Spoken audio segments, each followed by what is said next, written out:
How strong can a zombie's learning ability be? The man threw a newspaper, and the zombie imitated him, quickly picking up a baby bottle and throwing it. With the zombie's help, humans were freed from manual work. Trivial tasks like carrying plates were all handled by zombies. Schools even hired zombies directly. No need to pay salaries, and safety issues were avoided too. Some people actually bought zombies as girlfriends. This woman didn't want to be mocked, so she also bought a zombie butler. But her husband was terrified, for he was very afraid of zombies. He had even long decided to bury his head separately after death and would never be a zombie slave. However, their son accepted the zombie quickly and even named it Jimmy. When the boy was bullied by classmates, Jimmy would show up and drive them away. To train Jimmy's reaction, the boy threw a ball. The ball landed right at an old lady's feet. Jimmy, who went to pick up the ball, startled the old lady. She picked up a stool and hit Jimmy, accidentally breaking its collar. The zombie, regaining its instinct, killed the old lady. The boy was shot. Just as Jimmy kept approaching him, the collar resumed working. To cover up the incident, the boy took Jimmy home and helped clean the blood off its body. That night, the old lady came back to life. The boy, feeling uneasy, sneaked to the cemetery and reburied the old lady. Just as he was about to rest, Jimmy lost control again. Luckily, the neighbor was good at repairing collars, so the boy narrowly escaped danger. But his father, busy with work, ignored his wife. He didn't even know she was pregnant. This made the woman very disappointed. It wasn't until Jimmy appeared that everything changed. Jimmy would help the woman with housework and even dance with her. The woman thus developed a special feeling for it. When her husband saw this, he pressed the remote control, making Jimmy get an electric shock. Later, the woman apologized to Jimmy on her husband's behalf and gently stroked its face. At the same time, the police officer found the old lady's body, along with a blood-stained ball. The boy's name was on the ball. When the boy woke up, he found that Jimmy had disappeared. Jimmy had been escorted back to the factory. To get back his only friend, the boy asked the neighbor for help. They drove to the factory. The neighbor was in charge of disabling the zombies' collars, while the boy sneaked into the factory. Although he found Jimmy, he was caught by the police officer himself. He was thrown into the wilderness.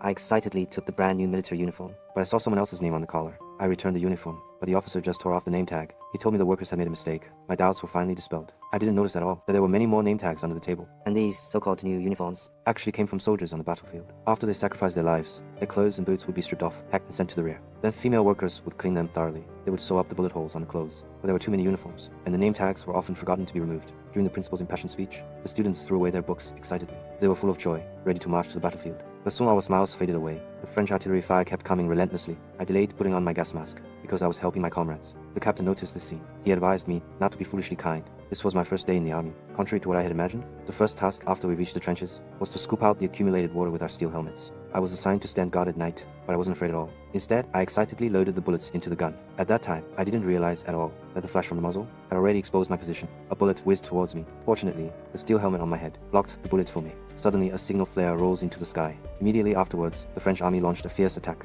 I quickly hid in the bunker. At that moment, I was trembling all over. I regretted my decision to join the army. When I woke up again, everything around me was in utter chaos. I was lucky enough to survive, but my comrades around me were not so fortunate. Corpses were everywhere as far as the eye could see. I received an order from my superior to collect the name tags of the fallen soldiers. While searching, I accidentally stepped on a pair of glasses. A sense of unease welled up in my heart immediately. I strode forward to check. To my shock, I found my deceased good friend. It was also on this day that I finally understood the true origin of my military uniform. After 2 years of baptism by the flames of war, I became a seasoned veteran. Upon receiving the order to attack, I rushed towards the French trenches without hesitation. Even when people around me fell, I didn't pause for a moment. I just kept charging forward with my head down. Soon the French front line collapsed under our attack. To my surprise, the enemy's food supply was actually so abundant. Looking at the table full of delicacies, we began to gobble them up greedily. Suddenly the table started to shake. Even the rats scurried away in panic. I sensed that something was wrong. I immediately stood up and went out to check. Through the dense fog, I could see several huge iron boxes approaching. I froze instantly. Bullets could not stop the tanks from advancing. Soon, the tanks launched a counterattack. The German soldiers were instantly routed. They began to flee in disarray. Faced with such a disastrous defeat,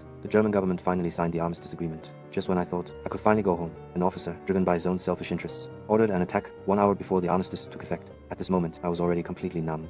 Like a walking corpse, I charged towards the enemy positions again. In the end, I still failed to return to Germany.